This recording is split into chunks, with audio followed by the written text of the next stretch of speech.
আসসালামু আলাইকুম, সবাইকে শুভেচ্ছা জানাচ্ছি। মাসুম মাহবুব দুপুরের লাইভ সেশনে আবারও স্বাগত জানাই। আমি আপনাদের কথা দিয়েছিলাম রোজা শেষ হলে চেষ্টা করব আপনাদের একটু বেশি বেশি বুলেটিন দেওয়ার। আপনাদের রিকোয়েস্ট ছিল যে মাসুম ভাই একটু বেশি আপডেট দেন। তা আমি চেষ্টা করব হাতের সময় পেলেই আমি আপনাদের যতটুকু পারি ব্রেকিং খবরগুলো পৌঁছে দেবার জন্য। আমার কাছে কয়েকটি গুরুত্বপূর্ণ খবর আসছে। তার মধ্যে প্রথম যে গুরুত্বপূর্ণ খবর সেটি হলো গত রাতে নেতা কাকুর বাড়িতে যে হামলাগুলো হয়েছে, খুব বড়সড় হামলা হয়েছে। সবচেয়ে বিপজ্জনক যে হামলাটি হয়েছে, ইসরায়েলের প্রেসিডেন্টকে টার্গেট করে ইরান মিসাইল ছুড়েছে। তিনি কি করে বেঁচে গেলেন সেটা বলবো। ডোনাল্ড ট্রাম্পকে নিয়ে রীতিমতো হাস্যরস সৃষ্টি হচ্ছে। তিনি কি দাবি করছেন আর ইরান কি বলছে? হরমুজ প্রণালী ইরানের জন্য তুরুপের তাস, আমেরিকার জন্য গলার ফাঁস। আর লাস্ট, শেয়ার বাজার। ডোনাল্ড ট্রাম্পের বক্তব্যে শেয়ার বাজার ওঠে, ইরানের বক্তব্যে শেয়ার বাজার নামে। দর্শক, প্রথমেই শেয়ার বাজার নিয়ে আসি। ইউসুফ খান বাগদাদ থেকে, ভাই আপনি সবসময় আছেন আমাদের সাথে লাইভে, আমাদের ভালোবাসার ভাই। আপনার জন্য দোয়া, খুব সেভে থাকবেন। আমাদের পৃথিবীর যেই প্রান্তে আমাদের ভাইরা আছে তাদের জন্য আসলে আমাদের হৃদয় কাঁদে। আপনারা খুব সেভে থাকবেন, আপনার পরিবার আপনাদের জন্য খুব টেনশনে থাকে, আমরাও টেনশনে থাকি। আল্লাহ আপনাদের সবাইকে নিরাপদে রাখুন, আমরা দোয়া করি। পৃথিবীর যেই প্রান্তে আমাদের ভাইরা আছেন, আল্লাহ আপনাদের সর্বোচ্চ নিরাপত্তার চাদরে ঢেকে রাখুন, সেই দোয়া করি। ঠাকুরগাঁও থেকে মারুফ, নওগাঁ থেকে কে দেখছেন, চলে গেলেন নামটা, ফরিদপুর মধুখালী থেকে সোহেল রানা, ঢাকা থেকে দেখছেন আনোয়ার, নরসিংদী বললাম, ঠাকুরগাঁওর মারুফ বললাম, নওগাঁ থেকে আব্দুল্লাহ। জি, শুনতে এবং দেখতে পাচ্ছেন আপনারা ক্লিয়ার, তাই তো? কোনো সমস্যা থাকলে আমাকে একটু কমেন্ট করবেন। কুমিল্লা থেকে দেখছেন, কালিয়াচট থেকে দেখছেন চক, খাজা নাসিরুদ্দিন পুটিয়া রাজশাহী থেকে, কাতার থেকে দেখছেন লক্ষ্মীপুর, কুষ্টিয়া থেকে শহীদুল ইসলাম, চুয়াডাঙ্গা থেকে, চুয়াডাঙ্গা তো আমাদের ইলিয়াসের বাড়ি, আমি গিয়েছিলাম ইলিয়াসের সাথে অনেক আগে একবার, শাহিন। চট্টগ্রাম থেকে হান্নান, চট্টগ্রাম, মাগুরা থেকে, চুয়াডাঙ্গা থেকে, লন্ডন থেকে, লন্ডনের আজিজ ভাইয়ের কোনো খবর পাচ্ছি না, আজিজ ভাই সারা দেন। দর্শক, ডোনাল্ড ট্রাম্প যখন দেখেন বিশ্ববাজারের ওঠানামা, তেলের বাজার অস্থির, যখন দেখেন শেয়ার বাজার ধস নেমে গেছে, তখন হঠাৎ করে একটা চমক দেখান। এরা তো রাজনীতি করেন না, এরা বাজার নিয়ন্ত্রণ করেন। কি করে জানেন? যখনই দেখেন যে বিশ্ববাজারে অস্থিরতা, ডোনাল্ড ট্রাম্পের বন্ধুদের, ধনকুবেরদের অর্থ লোপাট যাচ্ছে, তখন হঠাৎ করে একটা নতুন চমক দেন। তো গতকাল থেকে আজকে পর্যন্ত ডোনাল্ড ট্রাম্পের চমক কি বললেন? ইরানের সাথে আমার ব্যাক চ্যানেলে আলোচনা হয়ে গেছে, ইরানে আমি আর বড়সড় হামলা করব না, শিগগিরই যুদ্ধবিরতি ঘটতে যাচ্ছে, এবং ইরানও রাজি হয়ে গেছে, ইরান আমাদের শর্ত মেনে গেছে। তাপাস করে $2 ট্রিলিয়ন উপরে উঠে গেল শেয়ার বাজার। 2 ট্রিলিয়ন ধাম করে উঠে গেল। ইরান বলল যে না, ট্রাম্প বা আমেরিকার সাথে আমাদের কোনো আলোচনা হয়নি, আমরা যুদ্ধ করছি এবং আমাদের সমাধান হবে এই 5-7টি শর্ত যদি ট্রাম্প মানে। বাট ব্যাক চ্যানেলে আমেরিকার সাথে আমাদের কোনো আলোচনা হয়নি। তাপাস করে $3 ট্রিলিয়ন মার্কিন ডলার নিচে নেমে গেল শেয়ার বাজার। মানে কি বলবো আপনাদের, সাপলুডু খেলছেন, ধামধাম করে উঠে গেছে একদম উপরে গিয়ে 94 না কত নম্বর একটা পয়েন্ট আছে সাপলুডুর, সাপ খেয়ে একদম 14তে নামায় দেয়। 14 না, ভুলে গেছি, যদি আপনারা যারা সাপ মানে লুডো খেলেন তারা বলতে পারবেন। একদম 94 থেকে 14তে চলে আসে। তো ট্রাম্প 2 ট্রিলিয়ন উপরে উঠাইল, 3 ট্রিলিয়ন মার্কিন ডলার, ইরান তার বক্তব্য দিয়ে আবার নামিয়ে দিল। তো এভাবে বিশ্ববাজারের খেলা চলছে এখন ট্রাম্প আর ইরানের বক্তব্যের মধ্য দিয়ে। ট্রাম্প বলেছিলেন যে এই যুদ্ধটা আমাকে শুরু করিয়েছিল মিস্টার নেতানিয়াহু। গত রাতে যখন ইরান ব্যাপক ধোলাই শুরু করেছিল দেশটির ভেতরে, নেতানিয়াহু বলল, ছোট্ট একটা অল্প কয়েক সেকেন্ডের একটা বক্তব্য দিয়ে বলল, ট্রাম্প এটা মিথ্যা বলছে, আমি তাকে যুদ্ধ করতে বাধ্য করিনি। বুঝছেন? ইরান কি করলো শোনেন এবার। আসেন ইরানের খবরে যাই। পশ্চিমবঙ্গ উত্তর পরগনা কি মাওলানা শহীদুল ইসলাম ভাই, ভারতের আমাদের ভাইরা ভালো আছেন তো না? কমেন্ট করবেন তো। ভারতের জন্য আমাদের খুব মন কাঁদে, আমাদের ভাইরা সেখানে কেমন আছে। তো ইরান কি করলো শোনেন। কালকে তো মার্কিন 5 থেকে 6টা বেজকে মারলো সমান্তালে, প্রথম 4টা, পরে আরো 2টো বেজকে মোটামুটি ছাড়লো ইরান তার ড্রোন এবং মিসাইল দিয়ে, উড়াদুরা মাইর দিল। এরপর নেতাকে মুনাজাত করছিল যে আল্লাহ আজকে যেন আমার রাতে আমার এখানে না আসে। তো ইরানের আইআরজিসি এই মুনাজাত শুনতে পাইছে আর কি, যে নেতাকাকু সে আইসিইউ থেকে ফিরে এসে মুনাজাত করছে, তার মুনাজাত যদি কবুল না হয় কেমন হয়। সে কি করলো, কিরাত সামুনা, তেল আভিভ, হাইফা, এরকম করে বেশ কয়েকটা শহরে আবার মিসাইলের ঝলক দেখালো। ড্রোন এবং মিসাইল একযোগে মারা শুরু করলো। মজার বিষয় দেখেন ইরানের কাছে কি পরিমাণ ইন্টেলিজেন্স সোর্স কাজ করছে। ওই দেশটির নেতাকাকুর দেশটির যিনি প্রেসিডেন্ট, তিনি কালকে দেশটির একটি গুরুত্বপূর্ণ জায়গায় ভিজিটে গেছেন। ভিজিটে গিয়ে তিনি বক্তব্য রাখবেন এমন চিন্তা করছেন, এমন সময় সাইরেন বাজা শুরু করছে। তার নিরাপত্তা রক্ষীরা বলছে, স্যার আপনাকে এখান থেকে দ্রুত সরতে হবে, ইরানের জম আসতেছে, আমাদের জম আসতেছে, সাইরেন বাজতেছে। বাঁচতে বাঁচতে উনি একটা ভবনের মধ্যে গিয়ে কোন রকম আশ্রয় নিয়েছেন। এমন সময় দেখলেন চারপাশে ধাম ধাম ধাম ধাম করে ইরানের আলু পটলগুলো হিট করা শুরু করলো। উনি বলল, হায় ঈশ্বর, অল্পের জন্য বেঁচে গেলাম। প্রশ্ন উঠলো যে ইরানের এই ইন্টেলিজেন্স সোর্স গুলো কোথায়? নেতানিয়াহু কোথায়? ডেভিড ব্রায়ান মানে মোসাদ প্রধান কোথায়? প্রেসিডেন্ট কোথায়? বেন গভির সব খুঁজে বের করছে, সেখানে সেখানে হামলা করছে। জেরুজালেম পোস্ট থেকে শুরু করে বড় বড় গণমাধ্যমগুলো বলছে ভেতরটাকে পুরো এলোমেলো করে ফেলেছে খামেনি বাহিনীর মিসাইল এবং ড্রোন। এত ম্যাসিভ আকারে যে হিটগুলো হচ্ছে, যেগুলো ইন্টারসেপ্ট করতে পারছে না। ওই দেশটির জনগণ বলছে নেতানিয়াহু প্রশাসনকে যে তুমি আমাদের কথা দিয়েছো যে ইরানকে শেষ করে সারপ্রাইজ দেবে, কিন্তু তুমি তো আমাদেরকে শেষ করে ফেলছো।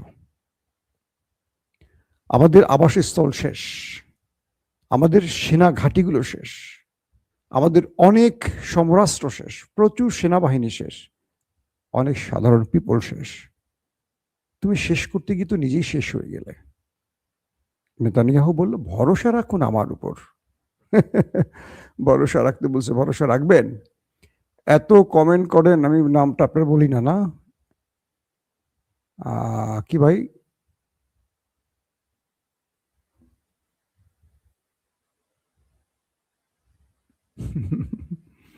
তো এখন বিষয়টা দাঁড়ালো এরকম যে কালকে নেতা কাকুর প্রার্থনা শুনছে আইআরজিসি, তারপর তারা সিরিজ অ্যাটাক করছে সেই দেশটির ভেতরে। প্রথম গালফ কান্ট্রিতে মার্কিন ঘাঁটিগুলোকে টার্গেট করেছে, কুয়েতের ঘাঁটি উড়িয়ে দিয়েছে, দুবাইতে তো মারছে, দুবাইতে সবচেয়ে বেশি মারছে রে ভাই।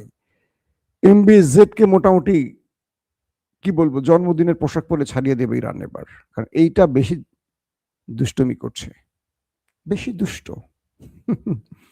এখন যে বিষয়টি ঘটছে সেটি হলো ইরান এই সিরিজ অ্যাটাকের পর তাদের গলা শুকিয়ে গেছে। ট্রাম্পকে দিয়ে যে নাটকটি তৈরি হয়েছিল সেই নাটকটি ইরান পথেই ভেস্তে দিয়েছে। ট্রাম্প বলে দিয়েছে এইসব নাটকে আর কাজ হবে না, কোনোভাবেই আমাদের শর্ত না মানলে আমরা থামবো না। ইরান এখন ফ্রন্ট লাইনে আছে, ব্যাকফুটে আছে আমেরিকা এবং ইসরায়েল। আমি আপনাদের সকালের 11টা যে লাইভটি করেছি সেখানে বোধহয় ডিটেল বলছি, যদি মিস করেন আমি অল্প সময় একটু রিপিট করি। বিষয়টা হলো এরকম, আমেরিকা ইরানকে দিয়েছিল 2টো শর্ত। ওকে, শর্তগুলো কি? যে ইরান তার ইউরেনিয়াম, নিউক্লিয়ার বোমা বানাবার জন্য যে ইরান ইউরেনিয়াম সমৃদ্ধ করেছে সেটা 60% যে তাদের ইউরেনিয়াম আছে এটা আমেরিকার হাতে তুলে দেবে। ইরানকে আমেরিকা এই শর্ত দিয়েছিল।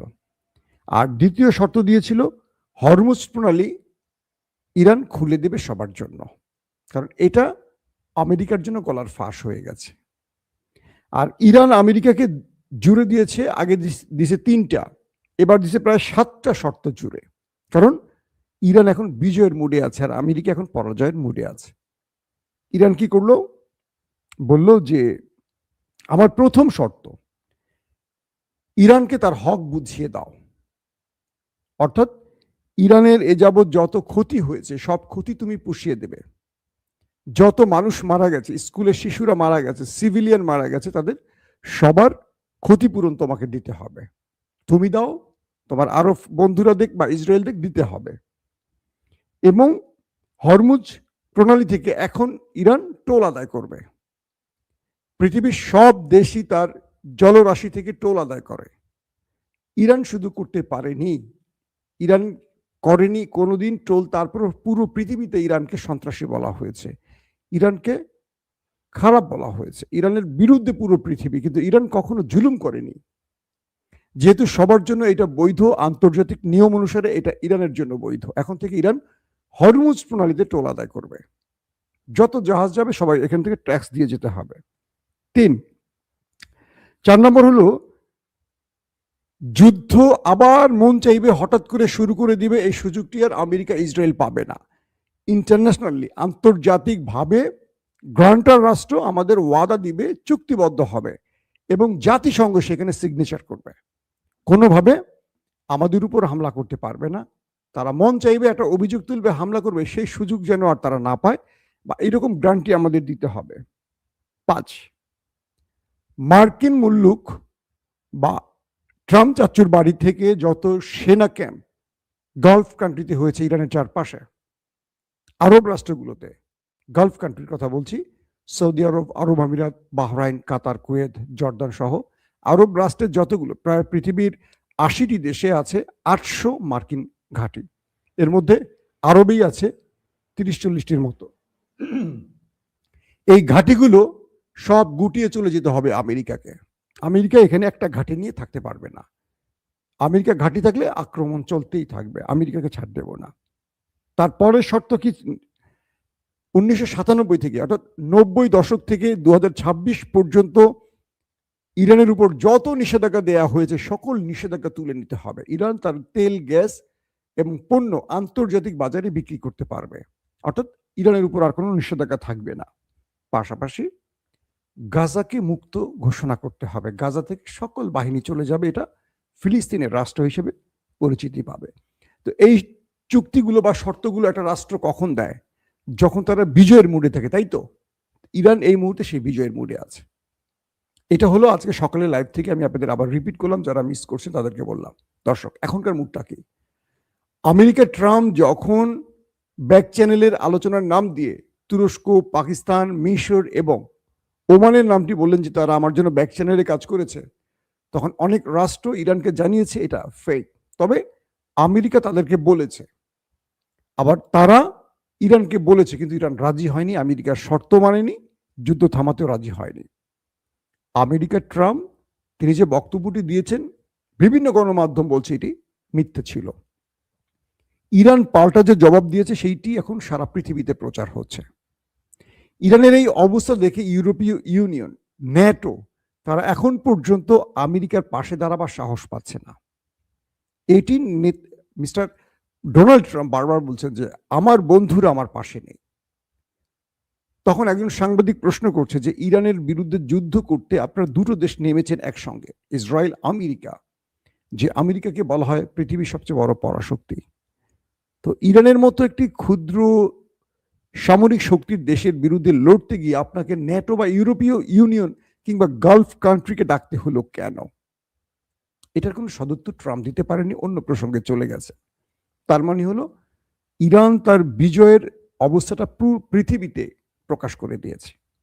শেষ যে খবরটি দিয়ে শেষ করতে চাই, ইরান এখন দেশটির, শত্রু দেশটির মূল ব্যক্তিদের টার্গেট করছেন। যেমন আজকে টার্গেটটি করছে, কিছুক্ষণ আগেও শুনলাম ইরান হিট করেছে সেই দেশটির ভেতরে, তাদের ঘুমাইতে আর দিচ্ছে না, তারা জেগে থাক বাংকারে গিয়ে। তো বলা হচ্ছে আজকে দেশটির প্রেসিডেন্টের উপর যে হিট করেছে, নেতানিয়াহুর উপর এখন ইরানের মূল চোখ। কারণ ইরানের আয়াতুল্লাহ আলী খামিনির মৃত্যুর প্রতিশোধ তারা নিতে চায় খামিনিকে দিয়ে, এবং ইরানের এজেন্সিগুলো ওই দেশটির ভেতরে সর্বোচ্চ চেষ্টা করছে তার অবস্থান নির্ণয় করতে এবং তাকে শনাক্ত করে তার অবস্থান রিয়েল টাইম ইন্টেলিজেন্স ইরানকে পৌঁছে দিতে। এবং ইরান একাধিক আক্রমণও নাকি করেছে তাকে টার্গেট করে, অর্থাৎ দেখা গেছে ইরান তার অবস্থান জেনে অ্যাটাক করছে, মিসাইলটা আসতে 25 মিনিট সময় লেগে গেছে, সেই 25 মিনিটে নেতা চাচু আরেক জায়গায় চলে গেছে। এইভাবে কয়েকবার বেঁচে গেছে। একবার তো তার বাড়ি গুড়িয়ে দিয়েছে, আপনারা জেনেছেন, এবং মাঝখান থেকে 8-10 দিন তিনি নিখোঁজ সংবাদ ছিলেন। তো এখন ইরান একটা বিগ সারপ্রাইজ দিতে চাচ্ছে যে কোনোভাবে নেতাকাকুকে ওই উপরের জগতে পাঠাবার জন্য। কিন্তু নেতাকাকু এখন তার অবস্থান ক্লিয়ার করছেন না, তিনি কোথায় আছেন, আদৌ কি আছেন, আদৌ কি এআই দিয়ে আছেন, আদৌ কি অন্য সিস্টেমে আছেন, ক্লিয়ার না। তিনি আসছেন, এখন অল্প সময়ের জন্য আসছেন, কিছু মিডিয়া বার্তা দিয়ে চলে যাচ্ছেন। সবকিছু মিলে পরিস্থিতি বলছে যে ইরানের কন্ট্রোলে এখনো এই লড়াইটা। কারণ আমেরিকা এখনো হরমুজ খুলতে পারেনি। হরমুজটা হলো একটা নিউক্লিয়ার অ্যাটাকের চেয়ে ভয়াবহ আমেরিকার জন্য। এবং ইরান বলছে যে আজকে থেকে কোনো জাহাজ চলাচল করতে হলে আমাকে ট্যাক্স দিয়ে চলতে হবে। এটা দারুণ একটা খেলা খেলে দিয়েছে ইরান, অর্থাৎ ইরানের পাল্লা ভারী। এখন ডোনাল্ড ট্রাম্পের সামনে খুব বড় বিপদ কি আসছে। 28 মার্চ পুরো আমেরিকাতে 1 কোটি মানুষ রাস্তায় নামবে, অর্থাৎ বলা হয়েছে 9 মিলিয়ন পিপল নামবে, 90 থেকে 100, তার মানে কত, 1 কোটি মানুষ তারা রাস্তায় নামবে ট্রাম্পের বিরুদ্ধে। এটা মোকাবেলা করা এখন ট্রাম্পের জন্য কঠিন একটা অবস্থা। তাই ট্রাম্প কোনটা সামলাবে, ইরান সামলাবে নাকি তার দেশের জনগণ সামলাবে? তাই বলা হচ্ছে যে ট্রাম্প কিছুটা যুদ্ধ থেকে বিরতি নিয়ে ওই দিকটা সামলিয়ে আবার ইরানে অ্যাটাকে আসবে। আপনি কি মনে করেন? অবশ্যই কমেন্ট করে জানাবেন। আল্লাহ হাফেজ।